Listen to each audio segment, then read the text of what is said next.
ॐ स्थापकाय च धर्मस्य सर्वधर्मस्वरूपिणे अवतारवरिष्ठाय रामकृष्णाय ते नमः। स्वामी विवेकानंद का माई प्लान ऑफ कैंपेन हमने पिछली बार देखा ऑलरेडी। इस लेक्चर को हमने पॉइंट्स में डिवाइड कर दिया है और 16 पॉइंट्स हमने ऑलरेडी कवर किए हैं। 17th पॉइंट जो है वहाँ से इस बार हम स्टार्ट करेंगे। This is classic Vivekananda. जैसे हम कंप्लीट वर्क्स पढ़ते हैं या तो इन जनरल स्वामी जी के बारे में हमारी जो कही सुनी जो मान्यताएं सब है वो कहाँ से आती है, वो कौन से स्वामी जी के कोटेशंस है जिसको कि हम यूनिक टू स्वामी जी ऐसा कह सकते हैं। स्वामी जी जब आत्मन के बारे में बात करते हैं, उपनिषद की ग्रेटनेस के बारे में बात करते हैं, इंडियन कल्चर के बारे में, तो वो सब तो दूसरे भी साधु महापुरुष संत या तो फिर और भी जितने भी फिलोसोफर्स है उन्होंने वही बातों को काफ़ी बार दोहराया है भारत में। उपनिषद की महानता, आत्मन की महानता या तो फिर आत्मन का एक सर्वोच्च अपनी आध्यात्मिक सिद्धि है, यह सब बातें वो अपने कोई भी आध्यात्मिक धार्मिक ग्रंथ खोल के देखेंगे आपको मिल जाएगी। स्वामी जी का जो एक यूनिक व्यू पॉइंट है एक स्पिरिचुअलिटी को किस तरह से प्रैक्टिकल करना, क्योंकि जो बात वैसे जैसे हमारे लास्ट क्लास में हमने इसको डिस्कस किया था कि प्रैक्टिकल स्पिरिचुअलिटी ये कॉन्सेप्ट अपने आप में नया नहीं है। जितना पुराना ह्यूमन सिविलाइजेशन है उतना ही पुराना ये प्रैक्टिकल स्पिरिचुअलिटी है। इनफैक्ट ये स्पिरिचुअलिटी प्रैक्टिकल ही है, थियोरेटिकल कभी हो ही नहीं सकती। This is a contradiction in terms. जैसे कि इवोल्यूशन क्या कहता है, मनुष्य के या तो फिर ये ऑर्गेनिज्म है, कोई भी जीवंत ऑर्गेनिज्म है, वो कोई भी एक ट्रेट या तो कोई भी एक लक्षण तभी डेवलप करता है, तभी इवोल्व करता है जब उसकी आवश्यकता आन पड़ती है। अब जैसे कि हम पानी में जब तक रहते थे हमको मछली की तरह वो पानी में से ऑक्सीजन लेने की ज़रूरत थी। जैसे ही हमने इवोल्यूशन की ये जो लंबी यात्रा है, पानी में से ज़मीन पे आ गए तो हमको हवा में से ऑक्सीजन लेने की ज़रूरत पड़ी। तो जब तक पानी में थे तो पानी में से डिस्टिल कैसे करें ऑक्सीजन को, ये अपना बायोकेमिस्ट्री था। जब ज़मीन पे रह रहे हैं तो हवा में से ऑक्सीजन को कैसे डिस्टिल करें, वो नया तरह का बायोकेमिस्ट्री डेवलप हुआ। अभी यदि हम लोगों को जंगल में रहते थे, शिकार करने की आवश्यकता थी, तब हम शारीरिक रूप से बड़े ही मजबूत थे, बड़े ही फिजिकली स्ट्रॉन्ग थे। हमारी उस समय की जो पुरानी मनुष्य सभ्यताएं या तो फिर कहेंगे कि ह्यूमन स्पीसीज, जो पहले की जो स्पीसीज है होमो स्पीसीज, ये होमो सेपियंस तो लेटेस्ट है, उससे पहले जो मनुष्य के पहले जो प्रजातियां थी, होमो इरेक्टस है, होमो हेबिलिस है, उन सब की हड्डियां देखेंगे तो इतनी मोटी मोटी दिखती है, इतनी स्ट्रॉन्ग दिखती है। क्यों? क्योंकि जंगल में रहना है, शिकार करके आपको जीवन निर्वाह करना है। किंतु जैसे जैसे एग्रीकल्चर की स्थापना, एग्रीकल्चर का विकास हुआ, हम शहर या गांव बसाते गए, सिविलाइजेशन बसाते गए, वैसे वैसे ही अभी शारीरिक स्ट्रेंथ की जगह मानसिक इंटेलेक्चुअल स्ट्रेंथ की आवश्यकता पड़ी। तो फिर हमारा ब्रेन जो है उसने डेवलप होना शुरू हुआ और हमारी हड्डियां हैं वो थोड़ी कमज़ोर होती गई, या तो कहेंगे कि हड्डियों की शक्ति पहले की जो होमो स्पीसीज थी उससे कमज़ोर है। तो ये इवोल्यूशन उसी चीज़ को प्रकट करता है जिसकी आवश्यकता होती है। जो चीज़ की आवश्यकता नहीं है वो चीज़ इवोल्यूशन अदृश्य कर देता है, धीरे धीरे करके फेज आउट कर देता है। जैसे कि बंदर थे, बंदर की पूंछ थी, अभी क्या है, एक पेड़ से दूसरे पेड़ के ऊपर में जंप लगाना है तो अभी 2 हाथ है, 2 पैर है, उससे भी डाली पकड़नी पड़ती है, ब्रांच वो पेड़ की, और कभी कभी पूंछ से भी पकड़नी पड़ती है, जैसे कि 100% श्योरिटी रहे कि आप ऐसा एक डाल से दूसरी डाल जंप लगाते गिर न जाए। तो अभी हमने जमीन पे चलना शुरू कर दिया तो पूंछ की आवश्यकता नहीं रही। ये जो 4 पैर वाले जो पशु है उनको पूंछ की जरूरत पड़ती है, क्योंकि मक्खी वगैरह यदि उनके शरीर पे बैठेगी तो उनके तो हाथ नहीं है, 4 पैर ही है। घोड़ा है, गाय है, कुत्ता बिल्ली है, वो किस तरह से मक्खियों को भगाएंगे या इस तरह से करेंगे, तो उनको पूंछ की ज़रूरत पड़ती है। किंतु जैसे हमने हाथ डेवलप कर दिया, जैसे ज़मीन पे चलना शुरू कर दिया, तो धीरे धीरे करके पूंछ अदृश्य हो गई। तो इवोल्यूशन उसी चीज़ को रखता है जिस चीज़ की आवश्यकता है, और जो ट्रेट या तो जो भी अंग है हमारा जिसकी आवश्यकता नहीं रहती है उसको धीरे धीरे करके फेज आउट कर देता है। ये एक एक्सपेरिमेंट के बारे में पहले भी हमने एक बार डिस्कस किया था। एक जंगल में पेड़ के ऊपर में वो जो मोस होती है, मोस यानी कि फंगस का एक प्रकार, वो लगा रहता है। तो अभी क्या है कि उसका कलर कैसा है, तो वो ग्रीन जैसा कलर है। क्यों? क्योंकि उसको तो अपने जो शिकारी पशु होते हैं उससे बचना है, तो उसको एक कैमोफ्लेज चाहिए, अपना जो बैकग्राउंड है उसमें उसको मिक्स हो जाना है। तो जंगल में जनरली ये ग्रीनरी होती है, तो इसका कलर भी ग्रीन था। अभी कुछ समय के बाद में ऐसा हुआ कि उस जंगल में आग लग गई। अभी पूरा जो आग लगती है तो ग्रीनरी तो जल जाती है, पूरा वो जो मिट्टी का कलर हो जाता है, राख का कलर हो जाता है। तो ये जो मॉस है विद इन कुछ ही समय के भीतर में उसने अपना कलर चेंज करके ग्रीन की बजाय राख का कलर कर दिया, क्योंकि उसको तो कैसे भी करके सरवाइव करना है। चारों ओर राख गिरी है, वहां पे यदि इसका ग्रीन कलर होगा तो उसके जो खाने वाले जो होंगे उसको तो इमीडिएटली दिख जाएगा, तो उसका कलर उसके बैकग्राउंड के साथ में मैच हो जाता है। तो इवोल्यूशन कभी कभी लॉन्ग पीरियड ऑफ टाइम काम करता है, हजारों हजारों सालों पे, और कभी कभी इस तरह से इंस्टेंटली भी कार्य करता है। तो देखिए कि स्पिरिचुअलिटी या आध्यात्मिकता वो डेवलप हुई है तो उसका अर्थ यही है कि उसकी कोई प्रैक्टिकल आवश्यकता थी। वो कभी भी थियोरेटिकल नहीं हो सकती है। थियोरेटिकल कब होती है? जैसे कि हमने पिछली बार आर्नोल्ड टोयनबी के बारे में चर्चा की थी, उसका कुछ कुछ थियरी खास करके इस फील्ड में काफ़ी आप कहेंगे कि रिलेवेंट है उसके ऑब्जर्वेशंस। तो उसका क्या कहना है कि यह जो यूनिवर्सल जो रिलीजन होते हैं उसमें एक बार करप्शन प्रवेश होता है, तब धीरे धीरे करके वो जो पूरी सिविलाइजेशन है उसके भीतर में ये करप्शन प्रवेश करता है। जब तक ये रिलीजन है, जब तक ये धर्म है वो प्योर है, तब तक वो सिविलाइजेशन वो भी स्ट्रॉन्ग होगी, और जैसे धर्म में करप्शन प्रवेश हुआ वैसे ही उस सिविलाइजेशन विनाश की ओर जाना शुरू होगी। तो यहाँ पे भी भारत में एक समय था कि धर्म बड़ा ही प्रैक्टिकल था, डे टू डे लाइफ में वो फैला रहता था, किंतु एक समय ऐसा आया कि धर्म के नाम पे अनाचार दुराचार बढ़ गया। लोगों को ये कास्ट, ये सब डिवीज़न, ये जो अपने स्किन का कलर, लैंग्वेज, इस तरह से वो रेस, इस तरह से वो सब डिवीज़न होना शुरू हुआ।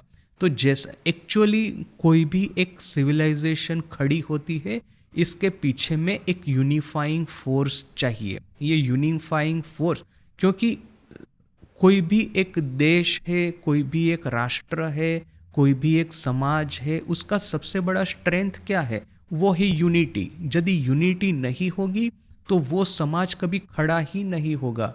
अब जैसे कि हम अब प्री एग्रीकल्चर युग में जब हम जी रहे थे, ट्राइबल अपना जो युग चल रहा था उस समय, वो छोटी छोटी ट्राइब है हमेशा आपस में लड़ती रहती है या तो फिर आपस में कंपटीशन करती रहेगी। अभी किंतु जब तक ये ट्राइब्स जो है वो इकट्ठी नहीं होगी तब तक क्या होगा कि वे लोग एक गांव की, सिटी स्टेट की रचना कर ही नहीं पाएंगे। आपको यूनाइटेड होना होगा, एक साथ में आना होगा, आपको अपने ऊपर में एक इंस्टीट्यूशन खड़ा करना पड़ेगा। वो इंस्टीट्यूशन ठीक करेगा, आर्बिट्रेज करेगा। अभी दो ग्रुप है, दो ट्राइब है, उसमें एक तरह से बात हुई, कंपटीशन लगा कि ये जो जंगल है इसमें कौन शिकार करेगा, ये मेरा टेरिटरी है, ये मेरा टेरिटरी है। वो जो शेर होता है ना, शेर का एक टेरिटरी होता है, वो उस टेरिटरी में उसका जो एरिया है उसमें वही शेर शिकार करेगा, और कोई शेर आ जाएगा तो वो दोनों शेर लड़ना शुरू करेंगे। ये कुत्तों में भी आजकल हम देखते हैं, ये कुत्ता जो है ये उसका एरिया है। और जैसे मैं आश्रम में कई बार देखता हूँ कि ये आश्रम में ये कुत्ता रह रहा है, अभी दूसरा कहीं से आ गया तो वो जो आश्रम वाला कुत्ता है उसके पीछे बड़ा जोर जोर से भौंक करके उसको भगाने का प्रयास करेगा। क्यों? क्योंकि यहाँ पे वो जो एक्स्ट्रा जो लेफ्ट ओवर जो होता है खाना, वो खाना वो खाएगा। अभी दूसरा कुत्ता यदि आ जाएगा तो उसमें वो हिस्सा लगाएगा, तो वो तो उसको चलेगा नहीं। यानी ये बहुत बार हमने ये कुत्तों की फाइट देखी होगी। कोई गली है, कोई स्ट्रीट है, वहाँ पे नया कुत्ता जैसे ही आ गया तो उस गली वाले सभी कुत्ते जोर जोर से भौंक करके उसको भगा देंगे। क्यों? क्योंकि उस गली में जो कुछ भी खाना फिर ये शेल्टर वगैरह मिलता है उसके ऊपर में ये लोग अधिकार करके बैठते हैं। तो अभी देखिए कि यदि अलग अलग ग्रुप होंगे तो उनके पास में युद्ध के अलावा और कोई ऑप्शन ही नहीं है। महाभारत का युद्ध क्यों हुआ? ये पांडवों का राज्य कौरवों ने हड़प लिया, और कैसे भी करके जुआ वो जो कहते हैं ना, वो उसमें वो गैम्बलिंग में वो जीत गए। अभी गैम्बलिंग में जीत तो गए, किंतु जब पांडवों की जो बारी आई, अभी वो उनका वो जो जितना भी उनका प्रॉब्लम था वो सोल्व करने के बाद में अब राज्य वापस चाहिए, तो राज्य वापस कैसे मिलेगा? कौरव कहेंगे हम राज्य वापस नहीं देंगे। भगवान कृष्ण स्वयं गए वहाँ पे वो एज ए एम्बेसडर पांडवों के, तो वो दुर्योधन क्या कहता है, जो सुई होती है, सुई जहाँ पे यदि जमीन के ऊपर में सुई रख दे तो जितनी जमीन वो सुई लेगी खड़ी रहने के लिए, इतनी सी जमीन, तो उतनी सी जमीन भी हम वापस नहीं देंगे। तो फिर वो युद्ध करना पड़ा। तो अभी क्या होता है, यदि एक इंस्टीट्यूशन होता है अपने सर के ऊपर में, सभी लोग यूनाइट होते हैं, तो ये इंस्टीट्यूशन ठीक करता है कि किसके हिस्से में क्या रिसोर्स आएंगे, किसके भाग्य में किसका क्या एबिलिटी है, किसका क्या स्किल है, किसका क्या नेसेसिटी है, उसके अनुसार रिसोर्स हम एलोकेट करेंगे। इस तरह से नहीं कि जिसका लट्ठी उसका भैंस, जैसे वो हिंदी में कहावत है। जो स्ट्रॉन्ग है वो रिसोर्स खींच लेगा, युद्ध करके भी ले लेगा, फाइट करके भी लेगा, लोगों का दमन करके, लोगों का शोषण करके भी ले लेगा।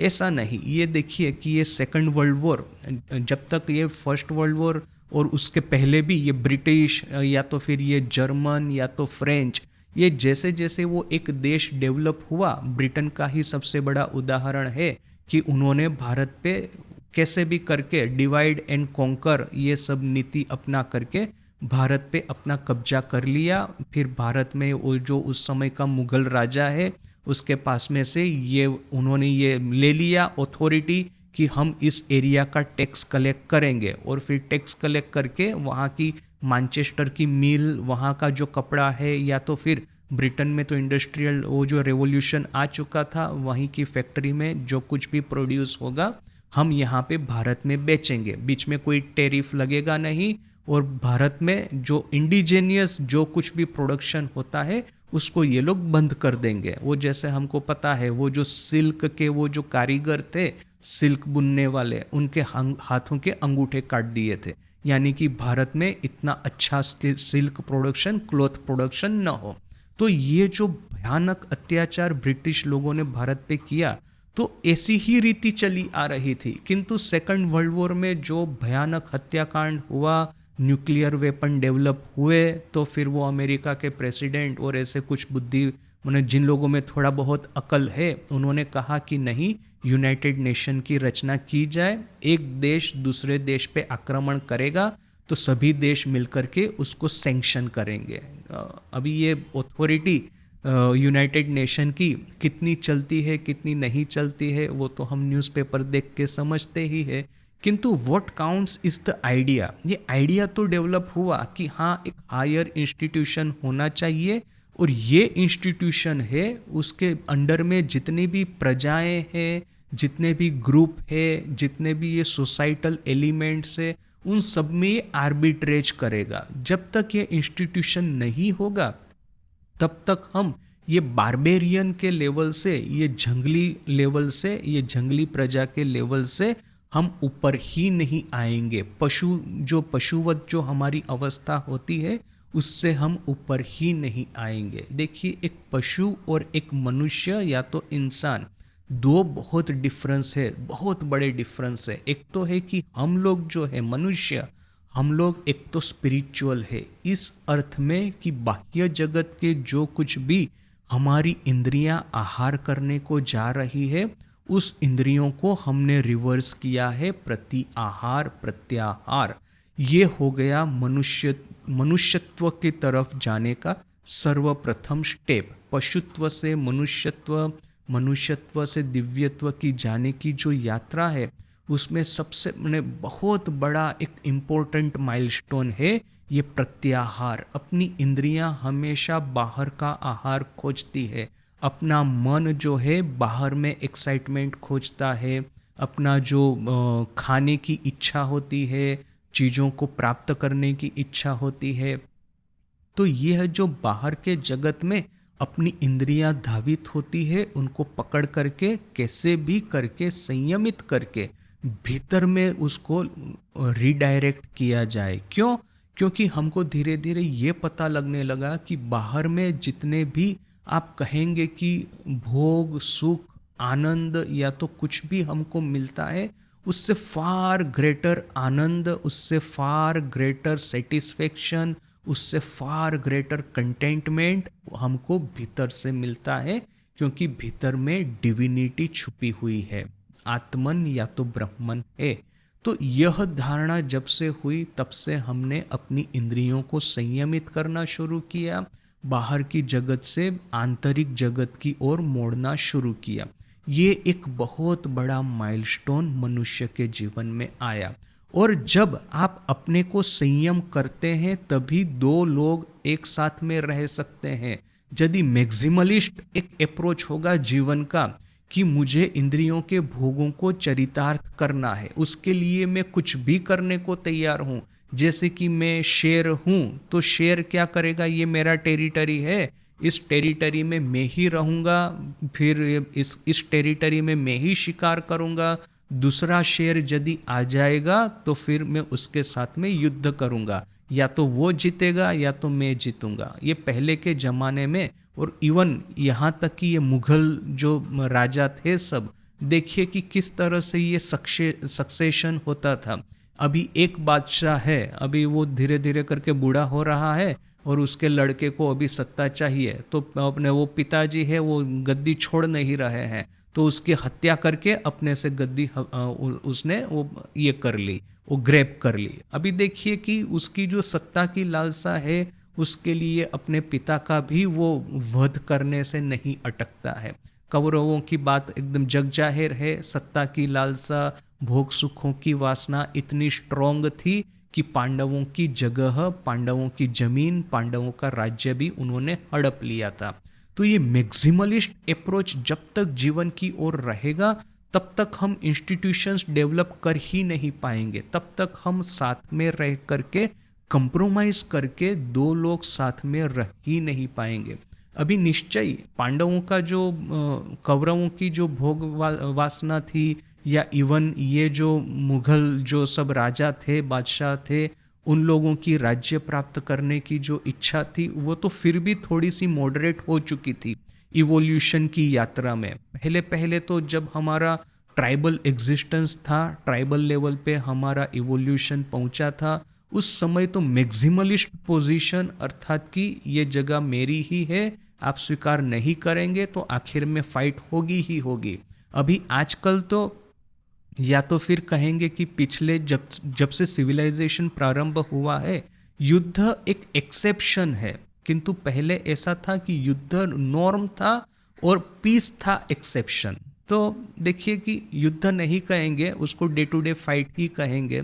तो जो भी है, ये जब तक हम मैक्सिमलिस्ट अप्रोच रखते हैं अपनी इंद्रियों का कि मुझे जितने भी भोग है सब मैं ही भोगूंगा, मैं शेयर नहीं करूंगा, मैं कंप्रोमाइज़ नहीं करूंगा, मैं एक साथ आपस में रह करके एक तरह से हार्मोनियस एक जीवन नहीं जीऊँगा, तो वो हम इंस्टीट्यूशन बना ही नहीं पाएंगे। यानी कि ये दोनों जो है, एक तो है कि मैं अपनी इंद्रियों को इन्वर्ट करता हूँ, मुझे बाहर के सुख नहीं चाहिए, मैं सुख को भीतर में से खोजने का प्रयास करता हूँ।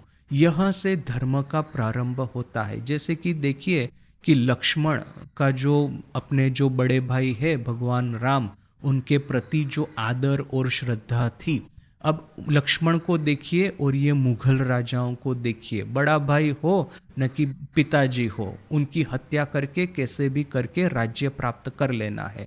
यहाँ पे भरत है, भरत के हाथ में उसकी माँ ने राज्य दिया भी, किंतु फिर भी उसने ग्रहण नहीं किया। क्यों? क्योंकि वो कहता है कि धर्म कहता है कि जो सबसे ज्येष्ठ पुत्र है, ज्येष्ठ भ्राता जो है, वही राज्य करेगा। मेरी माँ ने भले ही चाहे अधर्म का आश्रय लेकर के मुझे राज्य दिया हो, मैं इस जो सिंहासन है, सिंहासन के ऊपर में भगवान राम की पादुका को स्थापित करके उन्हीं को राजा मान करके राज्य को गवर्न करूंगा। किंतु राजा तो भगवान राम ही है।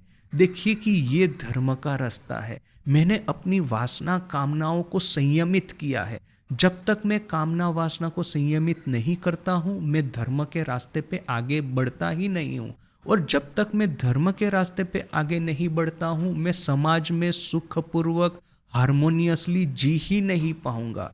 तो वो हो गया कि धर्म के आधार पे हमने वैदिक इंस्टीट्यूशन बनाए थे। सबको अपना अपना कार्य पता है। ब्राह्मण का लड़का है वो वेदाभ्यास करेगा, क्षत्रिय का जो संतान है वो युद्ध शास्त्र सीखेगा, देश की सीमाओं की रक्षा करेगा, शूद्र का जो लड़का है वो धीरे धीरे करके सेवा करना सीखेगा, वैश्य का जो लड़का है वो व्यापार सीखेगा, वाणिज्य सीखेगा, अकाउंटिंग सीखेगा। अभी यहाँ पे ऐसा नहीं है कि उसके ऊपर में ये बात हमने थोप के बेस्ट बिठा दी है।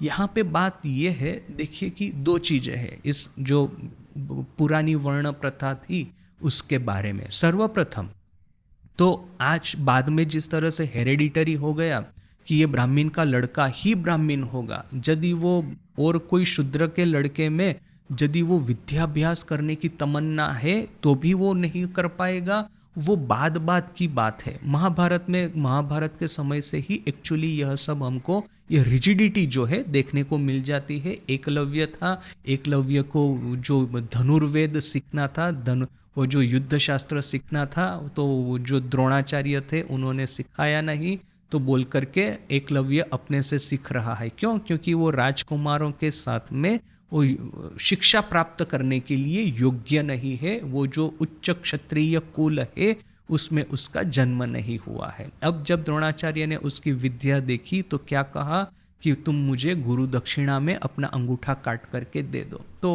वो एकलव्य की जो गुरु निष्ठा थी, भले ही चाहे प्रतिमा के सामने उसने वो तीर चलाना सीखा हो, किंतु फिर भी अभी प्रतिमा तो प्रतिमा है, तो गुरु की ही, तो फटाक करके उसने अपना अंगूठा काट करके दे दिया। तो अभी देखिए कि एक और ये रिजिडिटी प्रवेश कर चुकी थी, दूसरी ओर धर्म फिर भी जागृत था कि अभी जो गुरु कहते हैं उसको मैं सम्मान करूंगा। किंतु यदि एक बारबेरिटी यदि रहती है, पशुत्व यदि हमारे में रहता है, तो हम कहेंगे कि मैंने अपनी मेहनत करके विद्या सीखी है, आप होते कौन है मेरा अंगूठा मांगने वाले, मैं क्यों अपना अंगूठा काट करके आपको दे दूं। तो वो बात हो सकती है।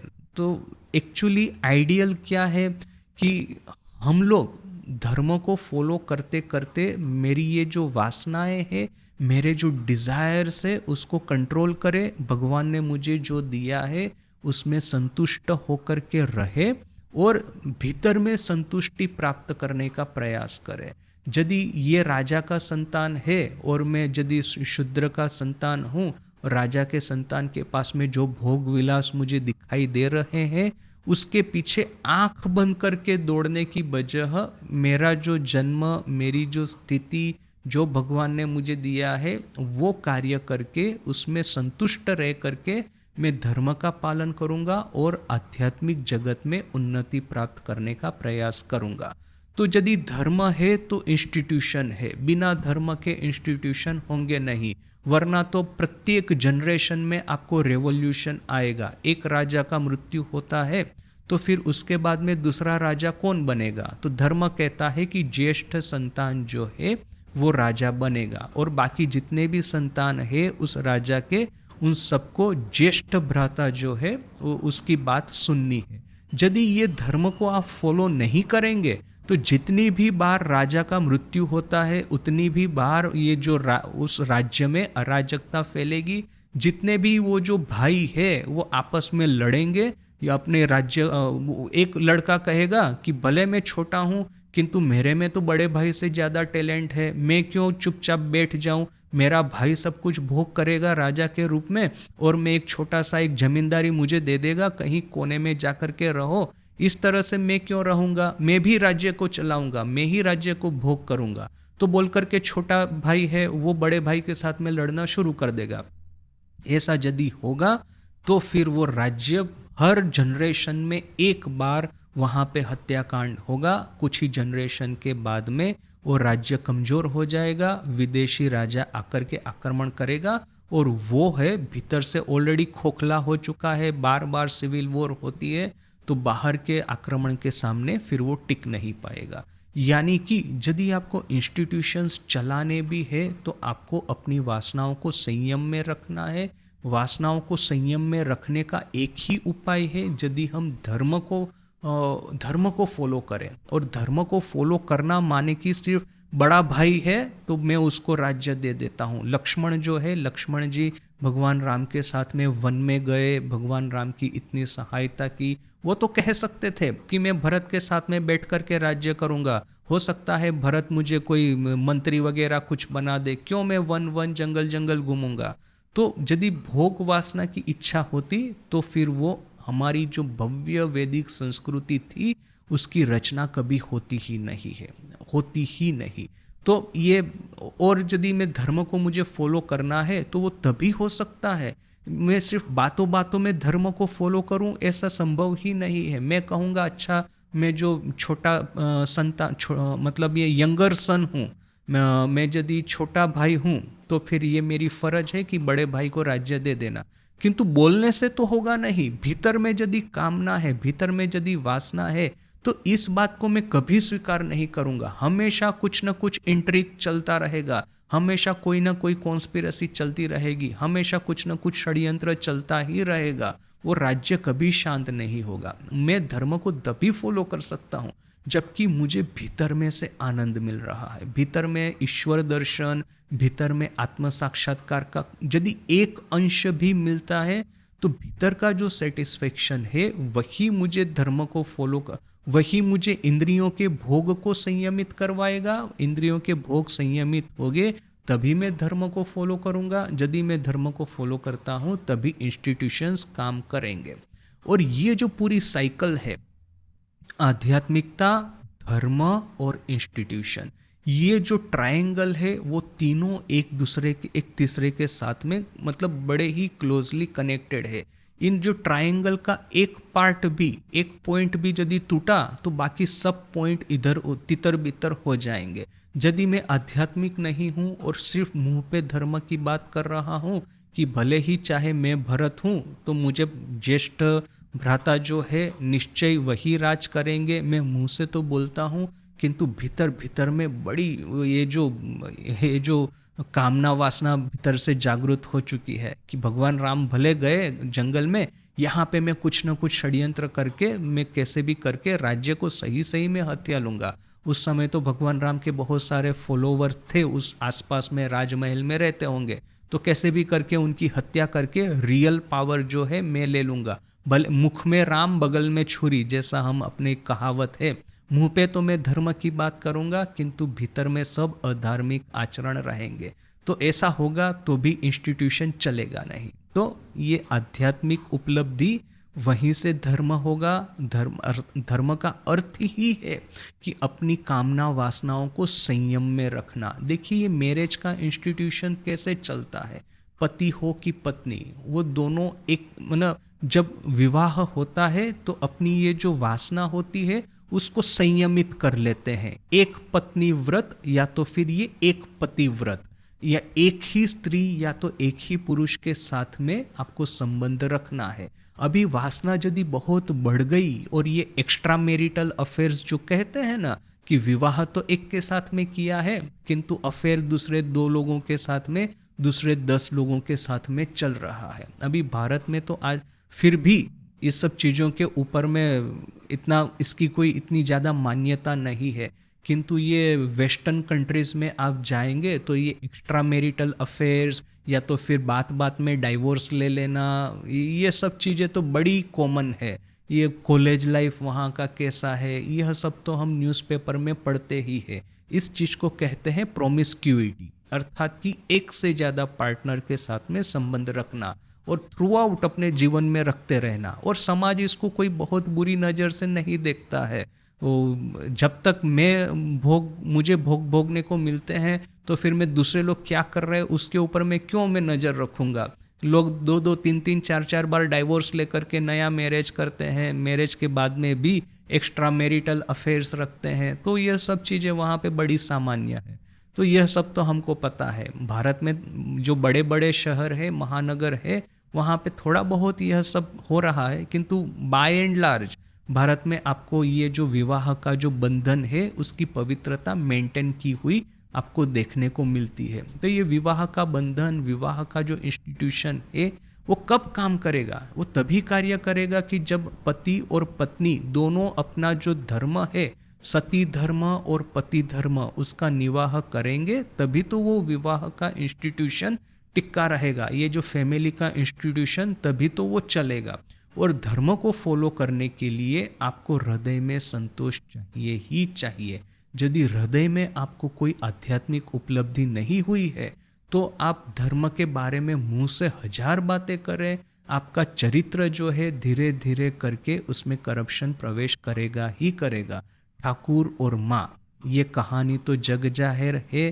ठाकुर ने माँ को एक बार कहा था, जब माँ वहाँ पे नहबत में रहती थी, तो ये जो मछुआरे है सब, ये जो मछली पकड़ने के लिए जो मछुआरे आते हैं और उनकी वाइफ, उनकी स्त्रियाँ, तो ये स्त्रियाँ सब वहाँ पे गंगा के घाट पे बैठ करके वो दुनिया भर का वो जो होता है ना चर्चा, गोसिप, वो गोसिप किया करती थी। तो ठाकुर ये सब गोसिप कभी कभी सुनते थे अपने कमरे में से। तो ये तो सब बातें कर रहे हैं कि अरे माँ शारदा को तो संतान हुआ नहीं है, पता नहीं उनके पति के क्या सब कमजोरी है या वॉटेवर। तो शायद जाकर के माँ को कुछ सलाह भी देती होंगी कि संतान प्राप्ति के लिए कुछ औषध है, दवाई है या जादू टोना है, ऐसा कुछ कीजिए तो शायद संतान प्राप्त हो जाए। तो जो भी है, ठाकुर ये सब सुनते थे।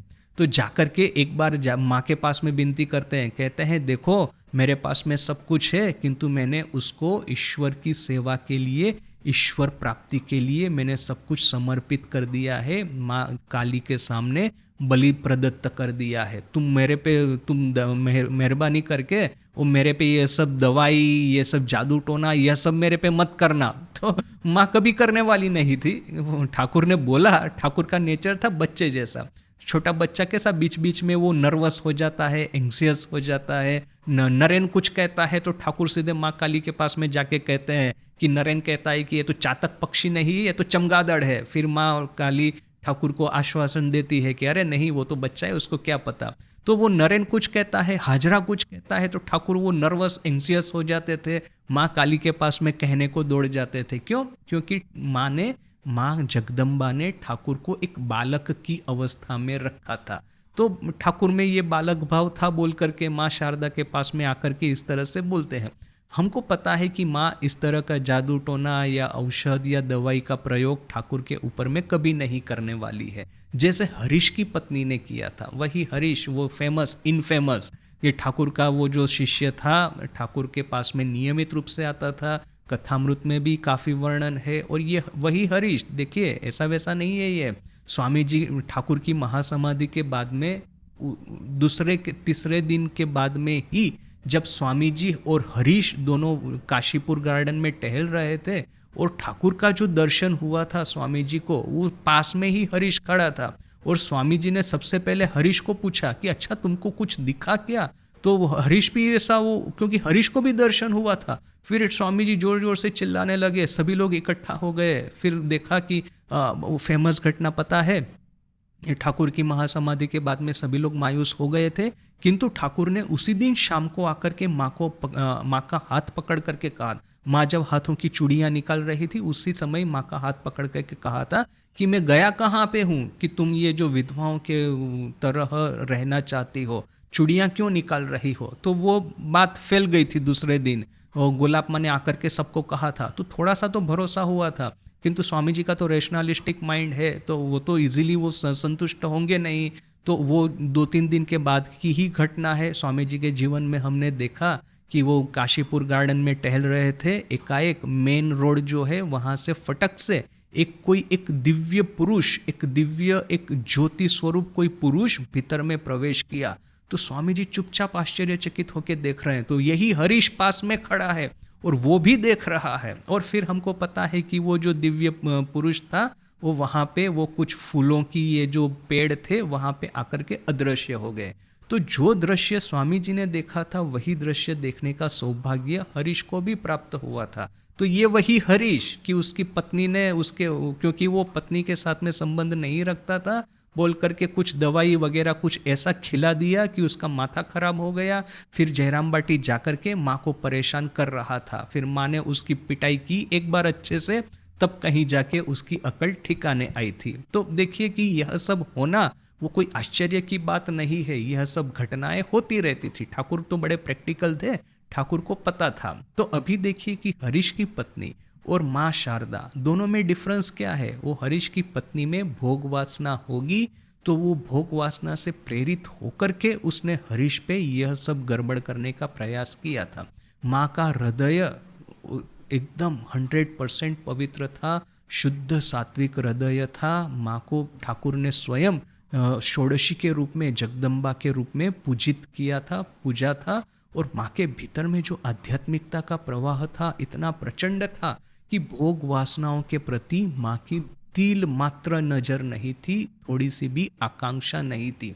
तो बोल करके माँ ठाकुर के साथ में इस तरह का अन्याय कभी नहीं करने वाली थी। तो देखिए कि कोई भी इंस्टीट्यूशन हो, वो चाहे फैमिली इंस्टीट्यूशन हो, फैमिली भी तो एक इंस्टीट्यूशन है। इंस्टीट्यूशन का अर्थ ही है कि एक से ज़्यादा लोग जहाँ पे इकट्ठा होंगे, वहाँ पे कुछ ना कुछ नियम के अनुसार वो यूनिट कार्य करेगा।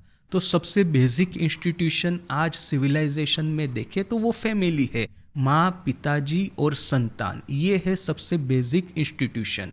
ये बेसिक इंस्टीट्यूशन से प्रारंभ करके जैसे धीरे धीरे करके आप इंस्टीट्यूशंस की कॉम्प्लेक्सिटीज़ है, इंस्टीट्यूशन के जो प्रकार है, वो आप जितने भी ऊपर में जाएंगे उतने कॉम्प्लेक्स होते जाएंगे। यूनिवर्सिटीज़ है, एजुकेशन इंस्टीट्यूट है, वो भी तो एक तरह के इंस्टीट्यूशंस है।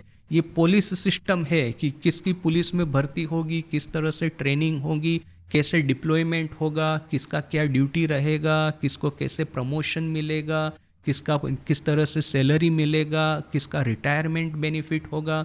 वो पूरा एक पुलिस इंस्टीट्यूशन है, ये जुडिशियल इंस्टीट्यूशन है कि इंडियन पिनल कोड या तो फिर ये इंडियन जितने भी ये लॉज है उसको किस तरह से स्टडी करना है, किस तरह से इंटरप्रेट करना है, किस तरह से जजमेंट देना है, किस तरह से जजेस को ट्रेन करना है, जजेस को प्रमोट करना है, पोस्टिंग करना है, ट्रांसफ़र करना है, पनिश करना है। ये पूरा एक जुडिशियल इंस्टीट्यूशन है। Army is an institution, political party is an institution, state government, panchayat है, लोकल गवर्नमेंट है, सेंट्रल गवर्नमेंट है, फेडरल गवर्नमेंट है, दिस आर ऑल इंस्टीट्यूशंस। कोई भी एक सिविलाइजेशन का स्ट्रेंथ कहाँ पे है? जब तक ये इंस्टीट्यूशन उसके कार्यरत रहते हैं तब तक वो सिविलाइजेशन स्ट्रॉन्ग रहती है। जैसे ही ये इंस्टीट्यूशंस में करप्शन आना प्रवेश किया, वैसे ही ये सिविलाइजेशन में डिग्रेडेशन और डिसइंटीग्रेशन होना प्रारंभ हुआ। तो ये जो जितने भी इंस्टीट्यूशन कहेंगे, मोस्ट बेसिक लेवल फैमिली से प्रारंभ करके ये जो अपनी सोसाइटी में वो जो रेसिडेंशियल एक कमिटी होती है, बहुत सारी जगह पे होती है, तो वो रेसिडेंशियल कमिटी जो है आपकी सोसाइटी की, वे लोग ठीक करेंगे कि यदि आपको चौकीदार को अपॉइंट करना है तो सबके पास में से कितना ये जो है आपको वो कंट्रीब्यूशन कलेक्शन किया जाए। प्रत्येक घर को कहेंगे कि आपको 500 रुपया ने कि ऐसा कुछ देना है, तो सोसाइटी का जो मेंटेनेंस है, जो चौकीदार को रखना है, यदि वहाँ पे जो कुछ भी सर्विसेज है वो जो कि रेसिडेंशियल कॉम्प्लेक्स आपको प्रोवाइड करता है, उसके लिए सभी प्रत्येक घर से इतना इतना चंदा, इतना इतना कंट्रीब्यूशन कलेक्ट करना है। मैं जब अपने छोटा था बचपन में, तो मैं देखता था कि वो अभी गणेश पूजा तो बड़ा फेमस वो पॉपुलर त्यौहार है, तो जैसे ही ये गणेश चतुर्थी आती है उसके पहले से ही प्रत्येक ये जो कमेटी बनती है हमारी सोसाइटी में, भगवान गणेश की, गणपति दादा की एक मूर्ति वो होती थी, और फिर आरती होती थी, हम सभी बच्चे जाते थे, प्रसाद मिलता था। अभी भी मुझे याद है वो किस तरह का प्रसाद मिलता था।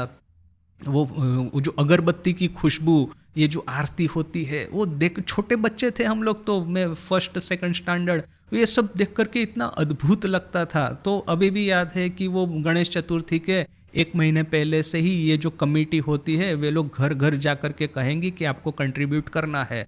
तो अपने हमारे घर में से भी वो जितना भी वो 100-200 रुपया, उस समय तो 100-200 की कुछ वैल्यू भी थी, तो इतना देते थे। तो अभी क्या है कि ये सब फिर इतना पैसा कलेक्ट हुआ, उसमें से ये भगवान गणेश की मूर्ति रखी गई, इतना खर्च हुआ, फिर इतना रुपया बचा। ये जो पूरा एक अकाउंटिंग जैसा है, वो फिर बाद में डिस्कस भी करते थे ये कमेटी वाले मीटिंग करके कि हाँ इतना खर्चा हुआ, इतना कलेक्शन हुआ, यदि इतना बचा है तो कहीं बैंक अकाउंट में रख देंगे, या जो कुछ भी है इसका कहीं पे कुछ सदुपयोग कर देंगे, सोसाइटी में यदि मरम्मत करने की कुछ ज़रूरत है वगैरह वगैरह। तो ये सब इंस्टीट्यूशन है, सोसाइटी लेवल से प्रारंभ करें तो ये फिर वहाँ पे अपनी लोकल गवर्नमेंट है, लोकल पॉलिटिकल बॉडीज़ है, ये म्यूनिसिपालिटी है, वहाँ से प्रारंभ करें, अपनी स्टेट गवर्नमेंट है, फिर ये जो ये होता है ना सब, ये रहता है सब, वो आपकी समाज रहता है, समाज अपनी जाति का समाज, वो जो ये दिगंबर लोगों का समाज है, फिर ये वैष्णव लोगों का समाज है,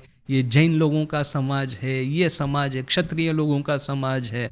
तो वो समाज में फिर वो समाज के रिलेटेड फिर सब कुछ डिस्कशन होगा। जिस स्कूल में हम जाते थे, स्कूल एक इंस्टीट्यूशन है, यदि हॉस्पिटल में जाते हैं, हॉस्पिटल एक इंस्टीट्यूशन है, सेंट्रल तो यानी कि आप देखिए कि बिल्कुल बेसिक लेवल फैमिली से स्टार्ट करके धीरे धीरे जितना भी एक इंस्टीट्यूशन की कॉम्प्लेक्सिटीज पावर बढ़ता जाएगा, उतना ही आप देखेंगे कि वो इंस्टीट्यूशन जितना अच्छे से कार्य करता है, उतना ही उस देश या तो उस समाज के लिए फ़ायदेमंद होता है। आज देखिए कि ये जो वेस्टर्न कंट्रीज़ है, वेस्टर्न कंट्रीज़ की आज की जो सक्सेस है, उसमें सबसे पावरफुल इंस्टीट्यूशंस कौन से हैं? तो इंस्टीट्यूशंस ऑफ हायर लर्निंग, ये ऑक्सफोर्ड, ये हार्वर्ड, या तो फिर ये प्रिंसटन, ये MIT, ये जो उस समय की ये जो ग्रेट यूनिवर्सिटीज़ थी, वो इतने पावरफुल इंस्टीट्यूशन थे।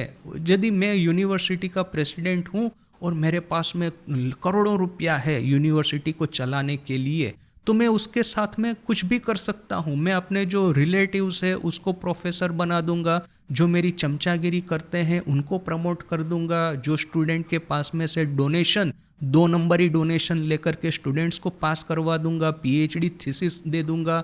इस तरह का करप्शन यदि रहेगा तो यूनिवर्सिटी किसी काम की नहीं है। किंतु यूनिवर्सिटी प्रेसिडेंट या तो यूनिवर्सिटी बोर्ड है, उसमें इंटीग्रिटी है, तो वही उसी टीचर्स को वे लोग अपॉइंट करेंगे जिनके पास में सही सही में स्किल है। उन्हीं टीचर को वे लोग टेन्यूर देंगे, उन्हीं टीचर्स को फुल टाइम प्रोफेसर बनाएंगे कि जिन्होंने साइंटिफिक वर्ल्ड में कुछ कंट्रीब्यूशन किया है। रेफरल जर्नल्स में उन्होंने आर्टिकल लिखे हैं, या तो उनके क्षेत्र के जो बड़े बड़े प्राइज़ है वो उनको प्राप्त हुए हैं, उन्हीं को वो टेन्यूर्ड प्रोफेसरशिप देंगे। स्टूडेंट्स को तभी PhD बनाएंगे, डॉक्टरेट की वो देंगे कि जबकि वे लोग जेन्युइनली हार्ड वर्क करके कुछ न कुछ एकेडमिक उनका अचीवमेंट रहता है, नहीं कि बेस्ड ऑन डोनेशन।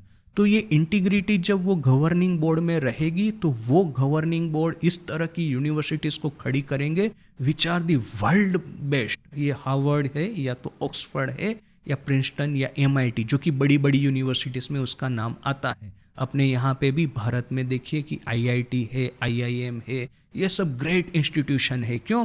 क्योंकि उनके जो गवर्निंग बॉडी रहती है उनके भीतर में इंटीग्रिटी होती है। बिना इंटीग्रिटी के अपने ऐसा नहीं है कि यूनिवर्सिटी और कॉलेज की कमी है। भारत में हजार हजार कॉलेज, यूनिवर्सिटी, एकेडमिक इंस्टीट्यूशंस है, वहाँ पे कोई भी उनकी कुछ भी एकेडमिक क्षमता नहीं होती। बहुत सारी जगह पे तो आप पैसा दे करके डिग्री भी मिल जाती है आपको, फिर वो डिग्री किस काम की? वो डिग्री लेकर के वो मेडिकल प्रैक्टिस करेंगे, उसके पास जो पेशेंट जाएगा उसके तो आप समझ लीजिए कि क्या अवस्था होगी।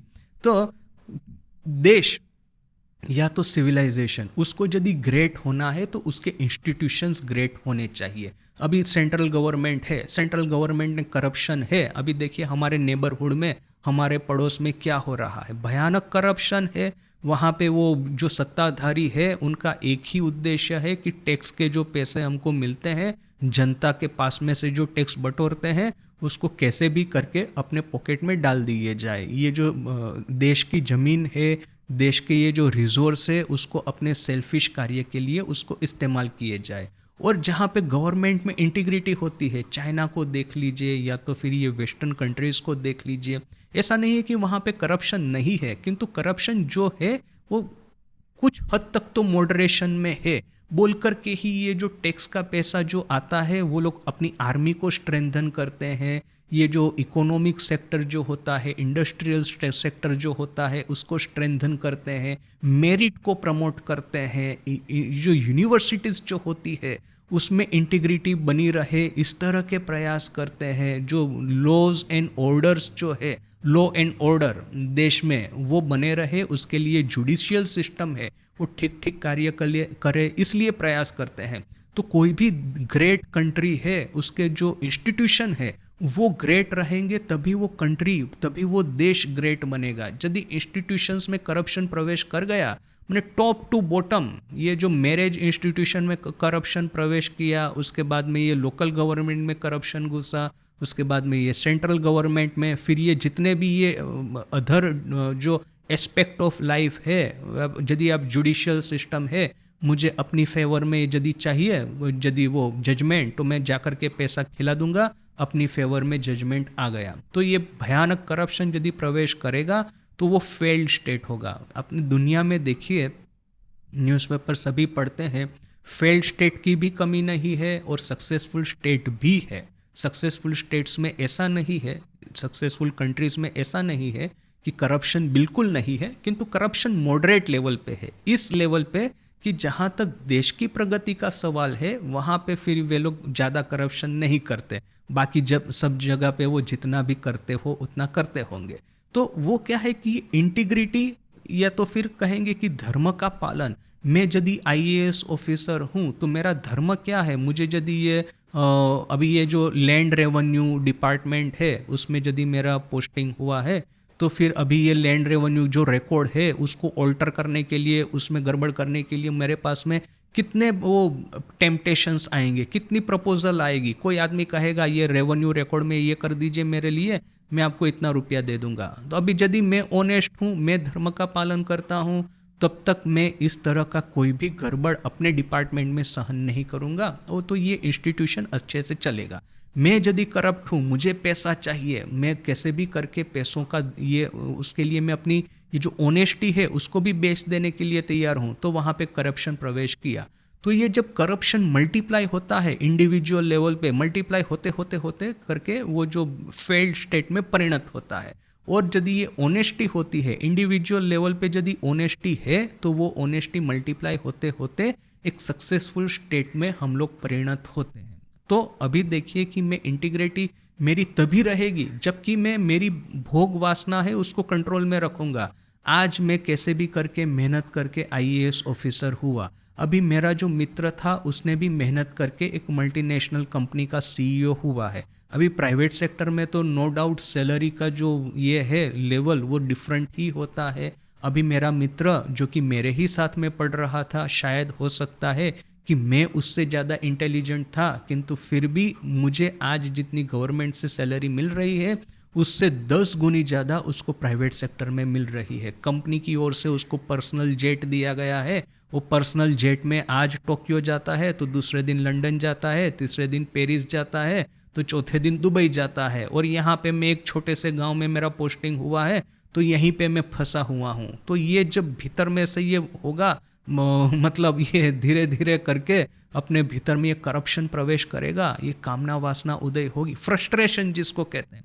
ये फ्रस्ट्रेशन जैसे मेरे मन में आएगा कि अरे मैं उससे ज़्यादा इंटेलिजेंट था, मेरे पास में एज ए गवर्नमेंट ऑफिसर ज़्यादा पावर है, ज़्यादा प्रेस्टीज है, किंतु कोरस्पॉन्डिंग जो मॉनेटरी बेनिफिट मुझे होना चाहिए वो तो नहीं हो रहा है। तो फिर मैं धीरे धीरे करके ये करप्शन में प्रवेश करूँगा। जैसे भी कोई आएगा फाइल के ऊपर में साइन करवाने के लिए तो 10 बहाने बनाऊंगा, तो वो आदमी भी समझ जाएगा कि ये जो अभी साहब है उसको अभी वो साइन करनी नहीं है, इसलिए वो सब बहाने बना रहे, डॉक्यूमेंट का कोई प्रॉब्लम नहीं है। फिर हमने वो चपरासी को इंस्ट्रक्शन दे के रखा है, नेक्स्ट टाइम वो आदमी आएगा उसको साइड पे ले जाना, कहना कि वो साहब तो साइन करवा दूंगा मैं, मेरा जवाबदारी है, इतना रुपया दे दीजिए यहाँ पे इतना तो करके, तो फिर ऐसा करके मैं धीरे धीरे करके पैसा कलेक्ट करना शुरू करूँगा। तो देखिए ये इंडिविजुअल लेवल करप्शन कहाँ से आता है, जब मैं अपनी कामना वासना पे कंट्रोल नहीं कर सकता हूँ। कामना वासना पे कंट्रोल क्यों नहीं कर सकता हूँ, क्योंकि भीतर में किसी भी तरह की आध्यात्मिक उपलब्धि नहीं है।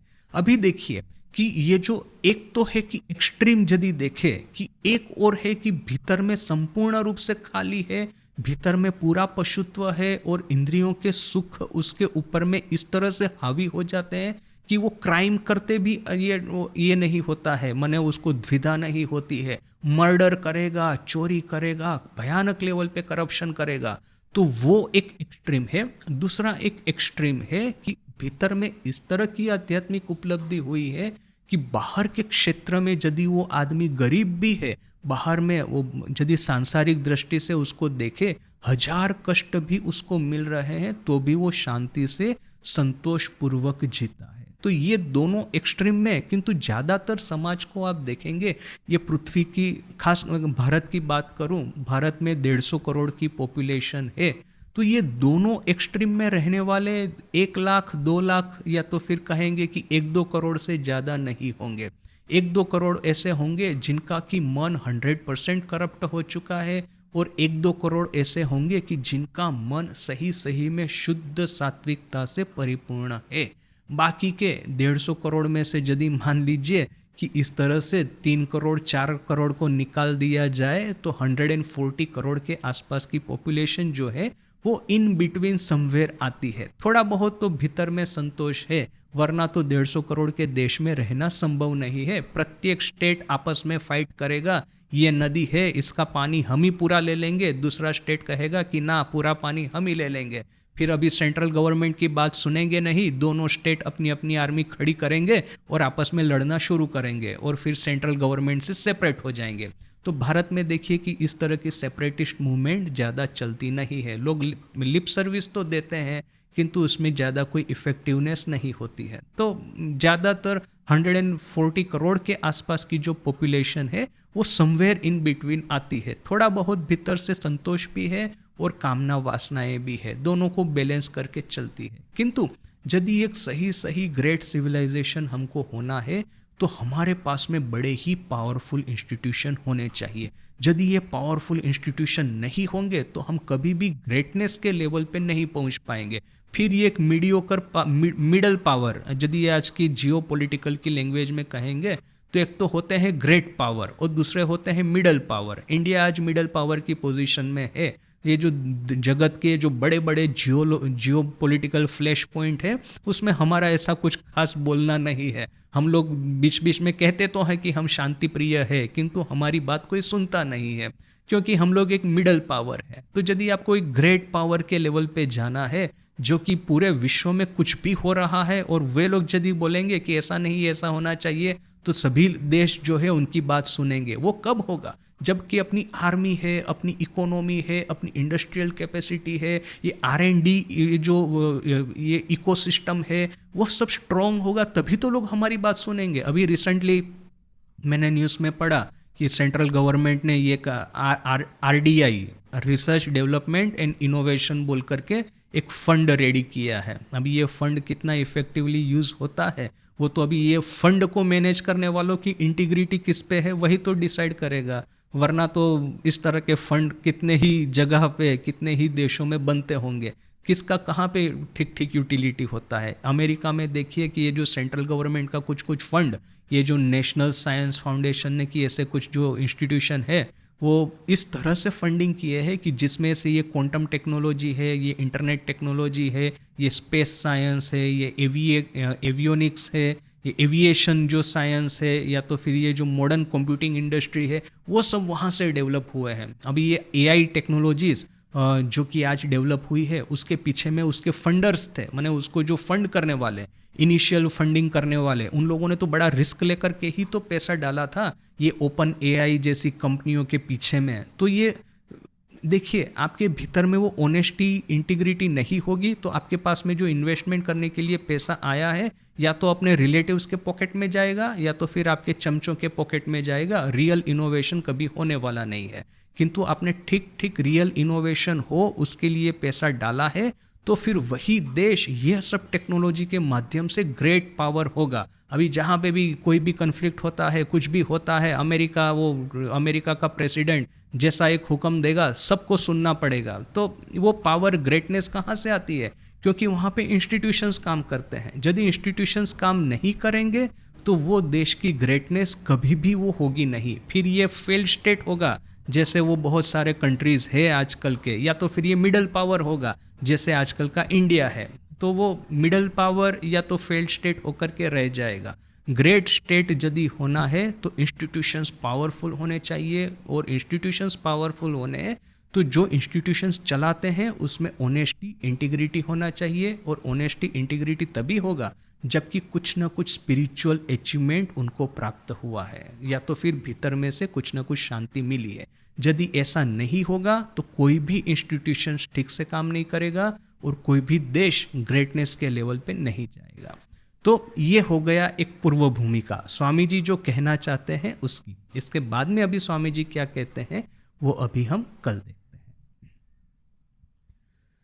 ओम शांति शांति शांति। हरि ओम तत्सत। श्री राम कृष्णार्पणमस्तु। इन लोगों का ये जो लॉजिकल सेंस बड़ा स्ट्रांग होता है ना, वो आपने ठीक ही कहा, वो स्वामी जी का ही ओरिजिनल ही है, मैंने कंपाइल नहीं किया है। और जैसे हम कथामृत पढ़ रहे थे तो ठाकुर कहते हैं ना कि वो स्त्री पुत्रों को आपको अंधकुएं की तरह देखना है, अंधकूप की तरह देखना है। किंतु साथ साथ में ही आप वो ठाकुर ने वो एंटीडोट भी दे दिया कि स्त्रियां जो है वो जगदम्बा का स्वरूप है, यानी कि उनके प्रति आकर्षण भी नहीं होना है तो उनके प्रति घृणा भी नहीं होना है। तो लॉजिक उनको समझ में आता था। सिमिलरली हियर इंस्टीट्यूशंस बनाना है तो बिना आदमी के तो इंस्टीट्यूशन नहीं है। What is institution? ये टेबल, ये बिल्डिंग, ये उसका बैंक अकाउंट, न उसकी फाइल, न कि ये सब तो इंस्टीट्यूशन नहीं है। Man is the institution. So और जैसे आपने कहा कि institution and individual both are directly related, obviously सबसे बड़ा एग्जाम्पल है फैमिली। हमारा सबसे जो फॉर्मेटिव पीरियड है वो कहाँ पे जाता है? हमारी मोरल वैल्यूज़ कहाँ पे बिल्डअप होती है? अपने बचपन में होती है, अपनी फैमिली में होती है। माँ पिताजी यदि हमको प्रेम करते हैं, उन दोनों में यदि, अब जैसे अमेरिका में ही देखिए ना, बार बार डाइवोर्स होता है, डाइवोर्स नहीं होता तो झगड़ा होता है, तो वो जो प्रॉब्लम चाइल्ड बोल करके वहाँ पे एक बड़ा चलता है। अब डाइवोर्स फैमिली का वो बच्चा है, एक सप्ताह अपनी माँ के पास में रहता है, दूसरे सप्ताह अपने पिताजी के पास में रहने को जाता है। तो फिर इस बच्चे का क्या एक डेवलपमेंट होगा, इमोशनल उसको क्या एक मिलेगा nourishment? So family is the best example कि आप कह सकते हैं कि अब ठाकुर का ही माँ और पिताजी को देखिए। जब भी कोई भी संत महापुरुष की बातें जब हम बायोग्राफी पढ़ते हैं, माँ पिताजी से स्टार्ट होता है। सभी मैंने कोई भी, इवन जो स्पिरिचुअल ही नहीं, वो जैसे नेपोलियन वगैरह की भी आप बायोग्राफी पढ़ेंगे तो वो लिखेंगे कि उसकी माँ का उसके ऊपर में बड़ा प्रभाव था, या उसका फैमिली में उसका बड़ा कैरेक्टर बिल्डिंग में कंट्रीब्यूशन हुआ था। So this is very common psychological understanding कि family makes the child and child in turn, good child in turn makes a better family. So both are very closely need together. देखिए, आज मैंने religious institution नहीं discuss किए हैं, कल हम करेंगे। आज today we discuss institution in general, what is the dynamics of institution. Tomorrow we will discuss religious institution which is a special class of institution.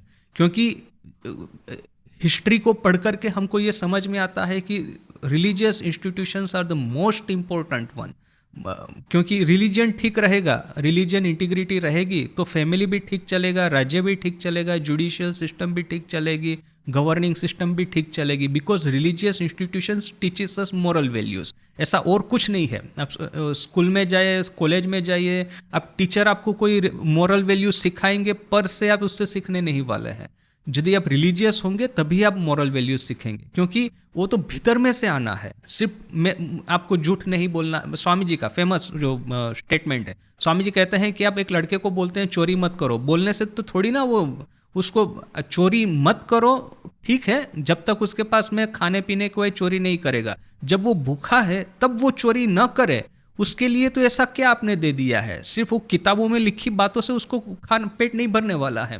वो भूखा है तो उसका पेट या तो चोरी करके भरेगा या तो भीतर में कुछ मिला है उसको तो उसका पेट भरेगा। सो दैट कि स्पिरिचुअल अटेनमेंट होनी चाहिए। भले चाहे अभी वेस्टर्न कंट्रीज में बहुत सारे लोग अपने को सेक्युलर कहलाते हैं, हालांकि उनका लाइफ बड़ा ही मोरल होता है। वे लोग कहते हैं we follow ethics and morality but we are not religious. Perhaps they may say I am spiritual but not religious. तो नॉट नेसेसरी कि आप अपने को किसी डिनोमिनेशन के साथ में एक मैं वैष्णव हूँ, मैं शाक्त हूँ, मैं ये मंदिर में जाता हूँ, not necessary. Spirituality is not a अपना पिताजी की संपत्ति नहीं है किसी भी धर्म की कि आप इस चर्च में जाएंगे, इस मंदिर में जाएंगे तभी आप धार्मिक होंगे। It's a dialogue between yourself and God. और यदि आप ईश्वर में भी नहीं विश्वास करते हैं तो भी तो भीतर में से आपको मिलता है। यानी कि spirituality such pervasive aspect in our society. कोई भी इवन अभी ये जैसे कि रिसेंटली न्यूज़ आया कि बिल गेट्स ने ठीक किया कि अपनी पूरी संपत्ति दे देगा। अभी उससे बड़ा मटेरियलिस्ट भोगवादी और कौन होगा इस जगत में? सेंटी बिलियनर है, कितने 100 बिलियन की उसकी संपत्ति है। अभी वो संपत्ति दे रहा है, दैट मीन्स भीतर में कुछ उसने कुछ अचीव किया है। भले वो चाहे उसके बारे में कुछ न बोले या तो भले ही चाहे उसको छुपा के रखे। द मोमेंट आप रिनाउंसिएशन करते हैं, द मोमेंट आपको समझना है कि भीतर में कुछ प्राप्त हुआ है। बिना भीतर में कुछ प्राप्त हुए आप रिनाउंसिएशन कर ही नहीं सकते। Spirituality and renunciation both are directly link together. Ramakrishna Mission का काफ़ी एक्सपीरियंस है। हम लोग कहते हैं नया मंदिर बनाना है, पैसा दीजिए, तो सीधा मना कर देंगे। किंतु हम कहेंगे डिस्पेंसरी चलाना है, उसके लिए पैसा दीजिए, ये आई हॉस्पिटल है न कि ये आपका वो है, वो तो फटाक करके पैसा आ जाएगा। ये तो हमारा लंबा एक्सपीरियंस है। देखिए बहुत सारे लोग सुनना चाहते हैं और उनको एक बार ऐसा कोई मिल गया कि जिनके, अब जैसे मैं भागवत के बारे में सुनना चाहता था काफ़ी दिनों से, किंतु मैं कभी कभी यूट्यूब पे सर्च करता हूँ, कभी मुझे रेयरली कोई अच्छा लगता है। तो रिसेंटली एक इंद्रेश उपाध्याय बोल करके हैं, उसका मैंने सुनना शुरू किया, मुझे बहुत अच्छा लगा। तो क्या है कि वो इंडिविजुअल लेवल पे मेरा उसके साथ में ट्यूनिंग हो गया है, तो उसके वीडियो में कभी कभी बीच बीच में देख लेता हूँ। तो this is how it happens. किंतु इसीलिए तो फिर जैसे देखिए कलयुग प्रवेश कर गया ना, भगवान कृष्ण के मृत्यु के साथ साथ में ही तो कलयुग प्रवेश कर गया था। तो वो क्यों हुआ? क्योंकि भगवान कृष्ण ही एक थे कि जो कि एक द्वापर को खड़े करके रखे थे, 2 पैरों पे था, भगवान कृष्ण का ही एक पैर था उसमें अकेले का। वो जैसे ही वो गए सीधा एक पैर पे आ गया धर्म। देखिए जब धर्म 4 पैरों पे खड़ा था सतयुग में, तब था कि सब ऋषि मुनियों को या तो इवन जन साधारण को भीतर से जो आध्यात्मिक उपलब्धि होती थी, उसकी वजह से समाज में जो कुछ भी हो रहा है वो बहुत ज़्यादा कुछ मायने नहीं करता था। इसके बाद में जब धर्म 3 पैरों पे खड़ा हुआ, एक पैर चला गया। त्रेता युग में देखिए कि ये वाली और ये सुग्रीव का युद्ध, वाली ने सुग्रीव की पत्नी और उसके पास में से ये ले लिया, तब ये भगवान राम को जाके इंटरवीन करना पड़ा। सुग्रीव ने ऐसा तो नहीं कहा कि ठीक है चलो भाई अपने भाई ने लिया है तो लिया है, मुझे भीतर में ऐसी उपलब्धि प्राप्त हो रही है कि मुझे राज्य नहीं चाहिए, ऐसा उसने नहीं कहा। उसके बाद में जब धर्म 2 पैरों पे खड़ा रहा है द्वापर में, तब यह सब ये द्रोणाचार्य वाला सब मामला चला है। सतयुग होता तो द्रोणाचार्य कहते कि शूद्र हो न कि क्षत्रिय हो, वो तो गुण से पता चलता है, नहीं कि उसके जन्म से, तो डज नॉट मैटर। कर्ण है, कर्ण यदि वो सारथी का पुत्र है तो क्या है, वो क्षत्रिय के सम्मान का अधिकारी है, कुंती क्यों उसको त्याग करेगी? ये जो देवता से उसका तो जन्म हुआ है। तो सतयुग में ये सब चलता, किंतु अभी द्वापर तक हम पहुंच गए हैं, धर्म ऑलरेडी 2 पैरों पे खड़ा है बोल कर के ये सब गड़बड़ होना शुरू हुआ है। कली में तो और भी आपको पता है कि धर्म सिर्फ एक पैर पे खड़ा है, यानी भीतर में खाली है, अब बाहर में हम सब सुख प्राप्ति की चेष्टा कर रहे हैं। यानी कि धर्म किस लेवल पे है उसके अनुसार वो समाज चलता है। नेचुरली द्रोणाचार्य ने जो किया वो गलत किया, किंतु सामने ये भी देखिए कि धर्म 2 पैर पे ऑलरेडी आ चुका था, तो अभी वो क्या करने वाले हैं। और हम किसी से भी, जैसे स्वामी जी ने कहा कि आप चोरी मत करो, ऐसा बोलने से नहीं चलेगा। वो चोरी करेगा ही करेगा यदि वो भूखा है। वो भूखा है और चोरी न करे, वो कब होगा? जब को उसको भीतर में से अन्न प्राप्त होता है, तभी तो वो बाहर से अन्न की चेष्टा नहीं करेगा। So that we have to remember कि आध्यात्मिक उपलब्धि पे ही धर्म टिका है। जैसे ही आध्यात्मिक उपलब्धि चली गई, धर्म सिर्फ बातों की बातों में ही रह जाएगा ना। इसलिए कहते हैं ना कि ये जगत में जो कुछ भी है सब महाभारत में है, और जो महाभारत में नहीं है जगत में है ही नहीं। जितने भी मोरल डायलेमास है सब वहां पे खड़े कर दिए हैं। जिसने मैंने तो कहीं महाभारत का ऐसे स्टडी किया नहीं है, ऊपर ऊपर से सब कुछ पता है, किंतु मान लीजिए कि सही स्टडी करेंगे, then you will have a very good idea of the world around you. Similar thing you can say about Ramakrishna Vivekananda literature, कि यदि आप रामकृष्ण विवेकानंद लिटरेचर का ठीक ठीक स्टडी करेंगे तो आपको जगत का एक बहुत अच्छा आइडिया हो जाएगा।